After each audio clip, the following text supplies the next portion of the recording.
역사는 반복됩니다. 역사는 그대로 반복되지는 않지만 그 흐름은 역사 속에서 무한 반복되는 것입니다. 그래서 솔로몬은 전도서 1장 9절에 이렇게 말씀을 했습니다. 이미 있던 것이 후에 다시 있겠고, 그죠? 과거에 있었던 일들이 반복된다라는 말이죠. 이미 한 일을 후에 다시 할지니, 그래서 해 아래는 새 것이 없다. 그렇게 솔로몬이 말씀을 했습니다. 역사는 늘 반복되기 때문에 해 아래 새로운 것이 없다라는 그런 말입니다. 콜링 우드라는 분이 이런 말을 남겼습니다. 역사는 죽은 과거가 아니라 현재 속에 살아있는 과거다. 우리가 살고 있는 이 현재는 과거에 흘러간 역사, 그것이 반복되어지는 그 과거 속에서 우리가 살아간다 라고 말씀을 하는 겁니다. 과거는 죽은 역사가 아니라 오늘 우리의 삶 속에 드러나는 살아있는 역사다, 그렇게 말씀을 하는 것이죠. 성경은 역사입니다. 우리 인간들의 역사는 때로는 사가의 관점에 따라서 왜곡이 될 수 있지만요, 성경의 역사, 하나님의 역사는 결코 왜곡되지 않습니다. 성경의 역사, 하나님의 역사는 왜곡되지 않는 참 역사죠. 그래서 성경이야말로 참 역사다, 그렇게 말씀을 할 수가 있습니다. 그래서 성경을 보면 오늘이 보입니다. 성경은 몇천 년 전에 쓰여졌던 과거의 역사예요. 그러나 그 성경, 과거의 역사를 보면 오늘의 역사를 우리가 알 수 있고요, 과거에 일어났던 사건이나 인물들을 우리가 성경 속에 보면 오늘의 나 자신을 볼 수가 있는 겁니다. 그래서 성경을 영적인 거울이라 그렇게 말씀을 하죠. 성경을 볼 때 오늘날 일어나는 일들이 왜 일어나는지 우리가 알 수 있고요, 성경을 볼 때 오늘 나에게 닥쳐져 있는 이 사건, 이 일들이 왜 이렇게 일어나는지 내 자신을 볼 수 있는 거울이 바로 성경이라 그렇게 말씀을 드릴 수가 있습니다. 우리 한국의 사자성어 가운데 온고지신이라는 말이 있죠. 옛것을 익히면 새로운 것을 깨달을 수 있다, 새로운 것을 알 수 있다 라는 그런 말이 됩니다. 그래서 신채호 선생님은 이렇게 말을 또 남겼습니다. 역사를 잊은 민족에게 미래는 없다. 그냥 단언을 해버렸습니다. 저 말을 우리가 신앙적으로 조금 바꾸면 성경을 잊은 사람에게는 내일은 없습니다 라는 것으로 바꿀 수가 있습니다. 역사 공부 너무너무 소중합니다. 역사를 잊어서는 안 됩니다. 똑같이 성경을 잊어서는 안 됩니다. 성경을 공부하고 익히는 것이 너무너무 소중하다라는 것입니다. 오늘 우리가 읽었던 말씀 26절 말씀입니다. 내가 깨어보니 내 잠이 달았더라. 예레미야가 어느 날 잠을 잤는데 자고 깨어 보니까 꿀잠을 잤던 것 같아요. 단잠을 잤던 것 같습니다. 잠에 깨어나서 기저귀를 이렇게 켜는 이때가 세상을 다 얻은 것처럼 너무너무 단잠을 잔 그런 때였습니다. 우리가 잘 알고 있는 것처럼 예레미야 선지자는 별명이 눈물의 선지자죠. 눈물 없이 살 수 없었던 그 시대에 예레미야는 선지자로서 살았습니다. 하나님의 말씀을 전하다가 고난을 많이 당하죠. 감옥에 몇 번을 갇힙니다. 자기 자신의 이런 처량한 신세를 바라보면서 눈물을 흘렸던 것이 아니라 예레미야의 눈물은 하나님의 말씀을 전했음에도 불구하고 그 말씀을 듣지 않는 동족들, 그리고 그 말씀을 듣지 않아서 멸망할 수밖에 없고 또 바벨론 포로로 잡혀가서 70년 동안 포로 생활을 할 수밖에 없는 잃어버린 나라, 잃어버린 민족, 잃어버린 신앙, 그것을 보면서 예레미야는 눈물로 선지자의 역할을 감당했던 것입니다. 우리가 조금이라도 걱정이 마음속에 있고 생각 속에 있으면 우리가 잠을 잘 못 잡니다. 잠을 자더라도 단잠을 자지 못하고 잠을 설칠 수밖에 없죠. 염려와 불안, 걱정, 또 수많은 생각들, 이런 것들이 우리의 잠을 방해하거든요. 그런데 눈물의 선지자였던 이 예레미야는 단잠을 잤던 겁니다. 깨어보니 내 잠이 달았더라.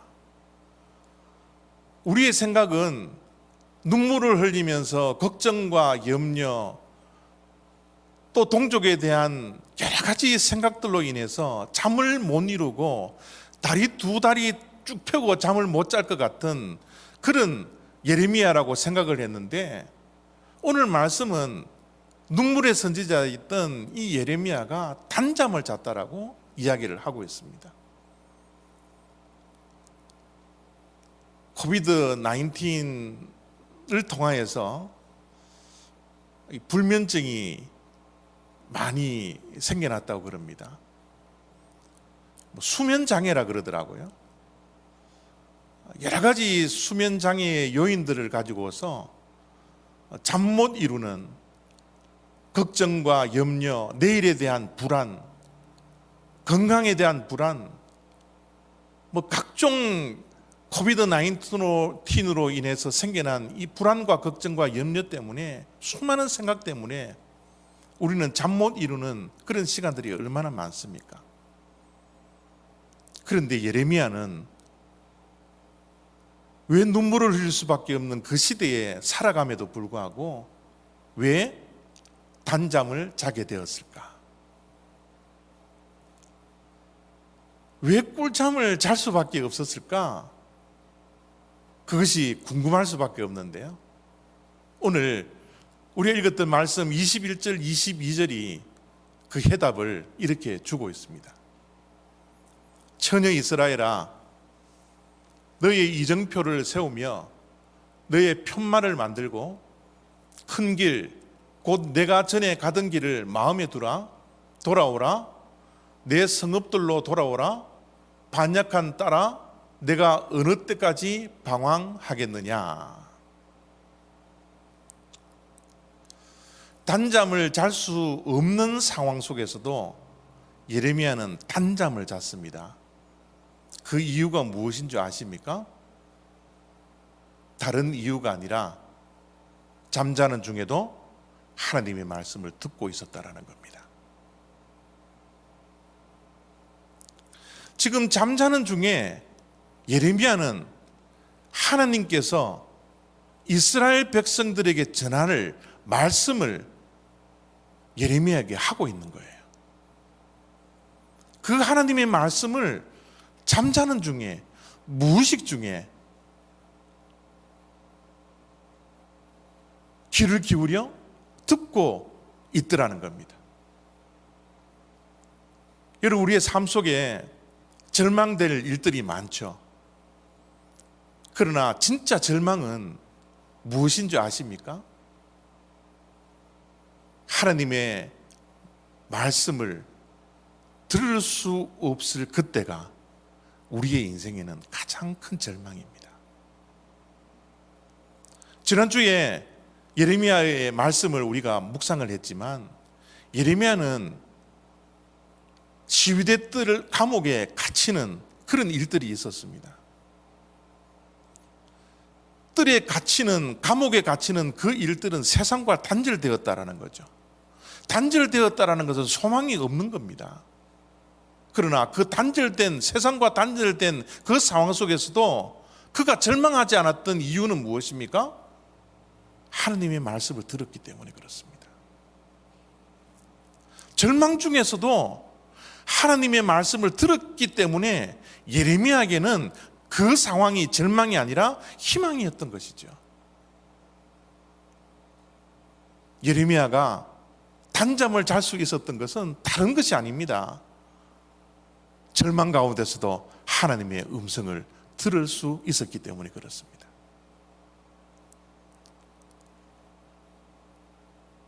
골짜기에 마른 뼈로 죽은 지 수십 년이 지난 그런 마른 뼈가 하나님께서 그들을 어떻게 살려냈습니까? 하나님께서는 정말 아무런 소망이 없는 그 마른 뼈까지 살려내시는 분이시거든요. 그 마른 뼈가 살아날 수 있었던 그 원인이 어디에 있었습니까? 말씀을 들었기 때문에 그렇습니다. 마른 뼈도 하나님의 말씀을 들으니까 생명을 가지고 살아나더라는 거예요. 이 땅에 살아가는 우리의 삶의 여정들 결코 쉽지 않습니다. 살아가는 것 결코 쉬운 길이 아닙니다. 낙심과 절망과 실망과 얼마나 많은 어려움들이 우리 앞을 가로막고 있습니까? 그러나 그 가운데서도 우리가 절망이 되지 않는 것은 우리의 귀에 하나님의 음성이 들리더라는 겁니다.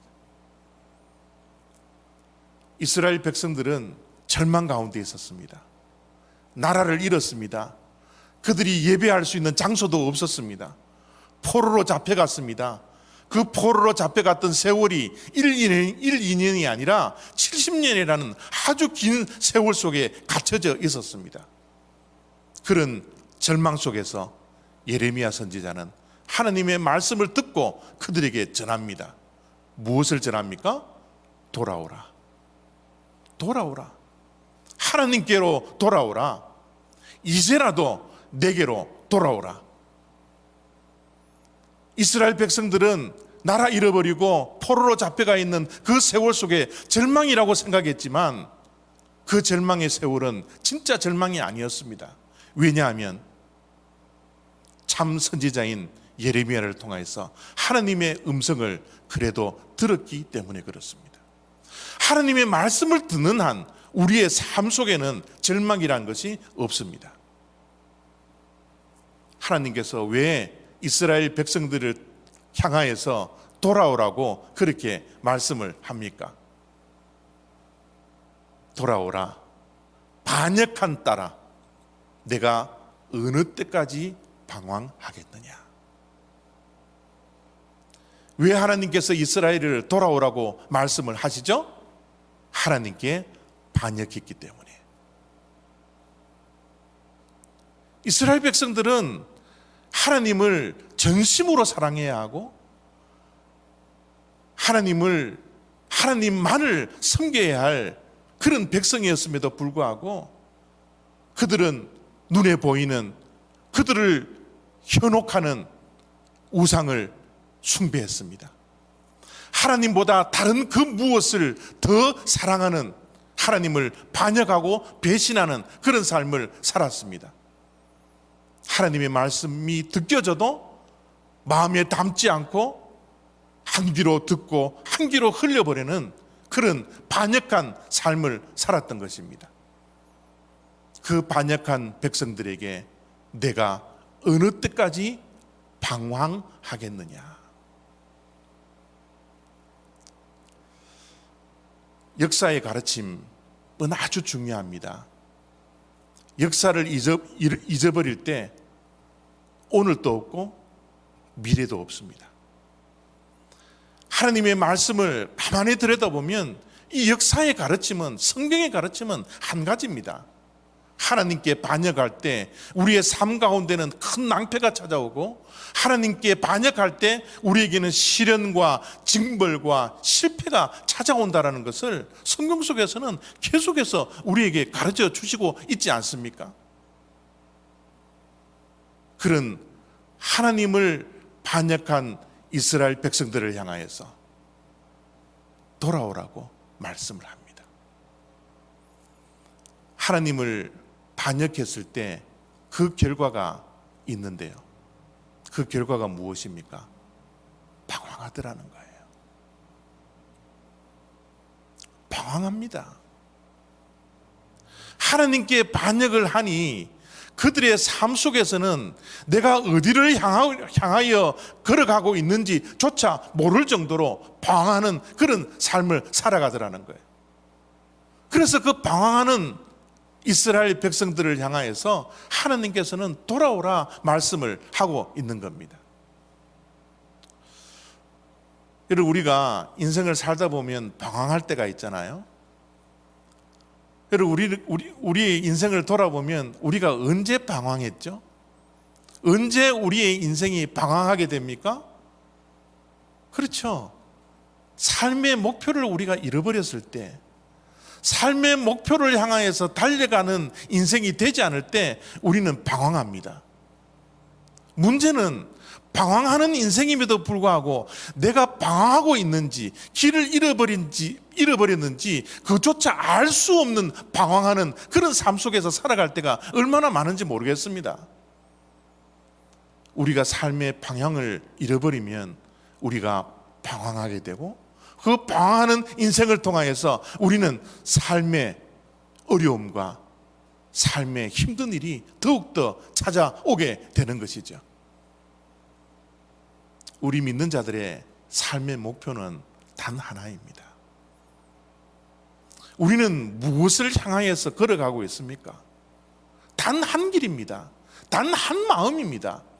그것이 무엇입니까? 하나님이세요. 우리의 삶의 모든 발걸음의 한 걸음 한 걸음의 그 방향은 하나님을 향하여 있어야 합니다. 이 세상의 즐거움이 우리의 삶의 방향이 아닙니다. 이 세상의 유익이 우리의 삶의 발걸음을 인도하는 것이 아니에요. 우리의 모든 삶의 방향은 하나님을 향하여 걸어갈 때 우리의 삶은 방황하지 않는 겁니다. 그러나 이스라엘 백성들은 그들의 삶의 목표가 하나님이 아니었어요. 눈에 보이는 그 모든 것이 그들의 삶의 목표였습니다. 그래서 그들은 하나님을 반역할 수밖에 없었고, 그 반역의 결과 그들은 방황할 수밖에 없는 그런 인생을 살 수밖에 없었다라는 겁니다. 바다 위에 떠 있는 배들이 다 똑같은 배가 아닙니다. 표류하는 배가 있고요, 항해하는 배가 있어요. 표류하는 배는 어떠한 배입니까? 목적지가 없이 방황하는 배입니다. 항해하는 배는 목적지가 뚜렷합니다. 비바람이 몰아치고 풍랑이 몰아쳐도 오직 한 길, 그 목적지를 향하여서 달려가는 것이 항해하는 배입니다. 비바람이 치고 폭풍이 몰아쳐서 쳐도 목표가 없는 그 배들은 그냥 표류하고 있는 그런 배라는 겁니다. 우리의 인생은 어떠한 인생이 되어야 합니까? 표류하는 인생으로 살아야 합니까? 아니면 항해하는 인생이 되어야 합니까? 우리의 인생은 한 목표를 향하여서, 한 길을 향하여서, 하나님을 향하여서 걸어갈 때 우리의 인생은 항해하는 인생이 되고 표류하지 않는 인생이 되더라는 겁니다. 코로나19 이 사태를 통하여서 이 세상이 얼마나 표류하는지 모르겠습니다. 방향을 잃어버렸습니다. 무엇을 해야 할지, 무엇을 준비하고 무엇을 대비해야 할지 이제는 동력을 다 잃어버렸습니다. 우리의 인생은 그렇지 않습니까? 지금 이 지상에 있는 주님께서 핏값으로 사신 이 교회는 그러지 않습니까? 교회도, 사회도, 우리의 인생도, 우리의 가정도 항해하지 못하고 방향을 잃어버리고 목표를 잃어버리고 다 표류하는 그런 삶을 살아가고 있지 않습니까? 그 표류하는, 방황하는 이스라엘 백성들에게 하나님께서는 이렇게 말씀을 하십니다. 처녀 이스라엘아, 너의 이정표를 세우며 너의 편말을 만들어라. 이정표가 무엇입니까? 그 방향을 가리키는 표잖아요. 그 편말을 세우라는 겁니다. 우리의 편말, 우리의 이정표는 단 하나입니다. 하나님을 향해 나아가자는 겁니다. 하나님을 향하여 나아가지 않는 모든 인생길은 방황할 수밖에 없고 표류할 수밖에 없다는 것을 우리가 너무나 잘 알고 있지 않습니까? 그래서 하나님께서는 이정표를 세우고 너의 편말을 만들어서 가던 길을 마음에 두라고 이스라엘에게 말씀하면서 하나님께 돌아오라 말씀을 하고 있는 겁니다. 하나님께 돌아간 인생과 하나님께 돌아가지 않는 인생은 너무나 큰 차이가 납니다. 하나님께 돌아간 그 인생의 결과는 어떻게 되는지 오늘 우리가 읽었던 말씀 23절부터 25절까지의 말씀을 보기를 원합니다. 내가 그 사로잡힌 자를 돌아오게 할 때에 유다와 그 모든 성읍의 농부와 양떼를 인도하는 자가 거기에 함께 살리니 이는 내가 그 피곤한 심령을 상쾌하게 하며 모든 연약한 심령을 만족하게 하였습니다. 하나님께서 그들을 이스라엘로 돌아오게 할 때에 어떠한 일이 있었습니까? 세 가지의 일이 있었습니다. 첫 번째는 회복입니다. 이스라엘 백성들은 방황하며 하나님께 반역을 하자 그들은 뿔뿔이 흩어졌습니다. 포로 생활을 합니다. 나라를 잃어버렸습니다. 가정을 잃어버렸습니다. 고향과 친척 땅을 다 잃어버렸습니다. 그러나 그들이 하나님께 돌아오는, 하나님께서 그들을 돌아오게 하실 때에 어떠한 일이 벌어졌습니까? 그들이 함께 모여 함께 살겠다라는 회복을 하나님께서 허락해 주시지 않습니까? 회복뿐만 아닙니다. 내가 그 피곤한 심령을 상쾌하게 하며 기쁨을 주는 겁니다. 피곤한 인생, 지친 인생, 그 인생을 향하여서 하나님께서 즐거움을 주고 기쁨을 허락해 주시는 것이죠. 모든 연약한 심령을 만족하게 하였습니다. 하나님께서 마지막으로 주시는 선물은 무엇입니까? 하나님께 돌아오면 하나님께서는 만족함을 주시겠대요. 행복함을 다시 찾게 해주신다라는 겁니다. 하나님께 돌아오고 하나님께 돌아오지 않는 그 결과가 엄청난 차이가 있다는 것을 우리가 말씀을 통해서 확인할 수가 있는 것이죠. 바벨론 포로로 잡혀가서 70년 동안 살고 있는 이스라엘 민족들을 한번 상상해 보십시오. 그들이 얼마나 피곤했겠어요. 얼마나 지쳐 있겠습니까? 그들이 뭐 꿈이 있겠습니까? 무슨 희망이 있겠습니까? 무슨 마음의 평안함이 있겠습니까? 그 피곤한 그 심령을 하나님께 돌아오면 그들의 심령을 어떻게 해요? 상쾌하게 해주신다는 거예요. 상쾌하게. 모든 연약한 심령을 만족하게 하십니다.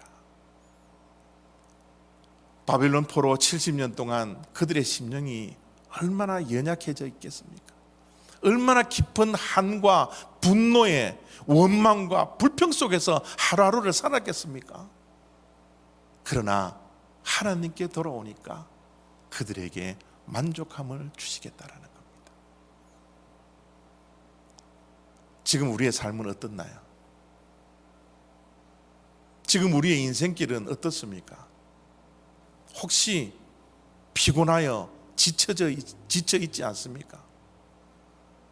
내가 열심히는 살고 있지만 열심히 사는 그 과정 가운데서도 기쁨이 없고 만족함이 없고 피곤하고 잠 못 이루며 하루하루를 살아가는 그런 인생으로 살아가지는 않습니까?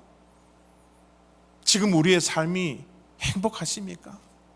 우리의 인생의 발걸음이, 우리의 가정이 행복합니까? 만족하며 살아가고 있습니까? 우리는 과연 어떠한 상황 속에 있습니까? 말씀을 준비하면서 삶의 만족도에 대해서 조사를 해서 집계를 내어서 결과를 발표한 것을 보게 되었습니다. 삶의 만족도에 대해서 발표한 저 조사 결과를 보면서 얼마나 큰 충격이 되었는지 모르겠습니다. 84.1%가 지금 현재 내 삶에 만족하지 못합니다 라고 이야기를 했답니다. 단 15%만이 삶 속에 만족하고 있다라고 답을 했습니다. 저와 여러분의 해당되는 부류는 어떤 부류입니까? 85%에 해당합니까? 아니면 15%에 해당합니까? 만약 85%에 해당한다면 우리의 삶이 이대로 끝나기를 원하십니까? 늘 불만족스러운 이 삶 속에서 헤매다가 방황하다가 인생을 끝나기를 원하시는 겁니까? 우리는 그런 사람이 아무도 없을 겁니다. 우리 모두는 행복하기를 원하고 내 자녀들이 행복하기를 원하고 내 가정이 행복하기를 다 원할 것입니다. 아리스토텔레스가 이런 이야기를 남겼더라고요. 행복한가 그렇지 못한가는 결국 우리들 자신에게 달려 있습니다. 시대 때문에 우리가 불행한 게 아닙니다. 누구 때문에 우리가 불행한 게 아닙니다. 불행하고 행복한 그 기준은 바로 내 자신에게 있다라는 거예요. 삶에 만족하느냐, 삶에 만족하지 않느냐, 그것은 다른 것에 결정되지 않습니다. 내 자신에게 달려 있다라는 겁니다.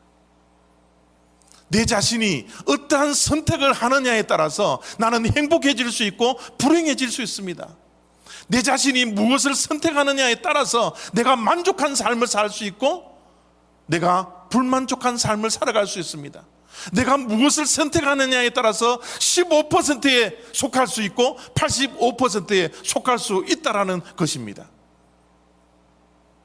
하나님은 오늘 우리들에게 말씀하십니다. 하나님께 돌아오라. 우리가 무엇을 선택하느냐에 따라서 우리는 행복해질 수 있고 불행해질 수 있습니다. 하나님께서 말씀을 통하여서 하나님께 돌아오라 말씀하실 때 하나님께 돌아가는 선택을 하면 하나님께서 허락하신 회복과 기쁨과 만족함을 우리가 누릴 수 있지만 하나님께서 말씀하실 때 그 말씀을 선택하지 않는다면 하나님께서 준비하시고 예배하신 그 모든 회복을 우리는 누릴 수 없다는 것을 우리 또한 기억해야 합니다. 주님은 오늘 또 우리들에게 말씀하십니다. 여호와께 돌아오라고. 하나님께 돌아오라고. 우리의 선택은 무엇입니까? 예, 여호와께로 돌아가겠습니다. 여호와께로 가겠습니다. 그런 선택을 이 아침에 우리 모두는 마음 깊이 결심을 해야 되는 것입니다. 구약은 히브리어로 쓰여져 있거든요. 그런데 히브리어에 보면 회개라는 단어가 없어요. 여러분, 구약 성경을 아무리 들여봐도 회개라는 단어는 나오지 않습니다. 회개라는 단어는 신약밖에 나오지 않아요. 그러면 신약에 나와 있는 회개라는 이 단어가 구약에서는 무엇으로 사용되었을까? 하나님께 돌아오라는 겁니다. 회개는 뉘우치는 게 아닙니다. 회개는 하나님 내 용서해 주십시오, 미안합니다, 죄송합니다, 그 말하는 게 아니에요.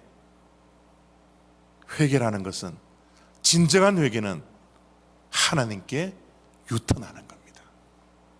하나님께 돌아가는 거예요. 뉘우침이 아닙니다. 하나님께 돌아가는 그것이야말로 진정한 회개라는 겁니다. 오늘 예레미야 선지자를 통하여서 우리들에게 전해주는 말씀은 무엇입니까? 하나님 앞에서 진정한 회개, 하나님께 돌아오라는 이 음성을 우리의 귓전에 들려주시고 있는 것입니다. 하나님께 돌아가는 것은 추상적인 것이 아닙니다. 하나님께 돌아가는 이 회개는 아주 구체적이어야 합니다. 어떻게 해야지 하나님께 돌아가고 우리가 진정으로 회개할 수 있습니까? 우리의 모든 인생의 발걸음 속에, 우리의 생각 속에, 우리의 마음 속에 하나님이 채워져야 합니다.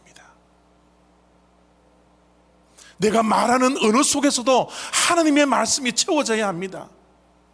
예레미야를 보십시오. 잠자는 그 무의식 속에서도 하나님의 말씀이 채워졌습니다.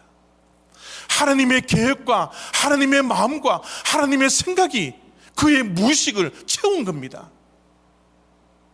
그러니 그는 슬픔 속에서도, 절망하는 가운데서도 다리 쭉 펴고 단잠을 잘 수 있는 그 축복을 누릴 수 있게 되었더라는 겁니다. 이번 일주일 동안, 아니 우리의 모든 인생 가운데 하나님의 것으로 채우십시오. 내 유익이 아니라, 내 이익이 아니라, 내 뜻이 아니라, 내 방법이 아니라, 내 고집이 아니라, 내 처지가 아니라, 내 상황이 아니라 그 모든 발걸음 속에 하나님으로 채우십시오. 하나님의 말씀으로 채우십시오. 하나님의 생각으로 채우십시오. 하나님의 마음을 품을 수 있는 그릇이 되십시오.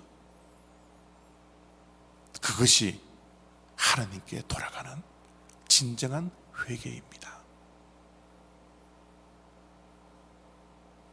예레미야를 통하여서 던져주는 하나님의 음성, 하나님께 돌아오라. 이제 선택은 저와 여러분들이 해야 합니다. 이 선택에서 승리할 수 있는 저와 여러분 다 되시기를 바랍니다. 기도하겠습니다.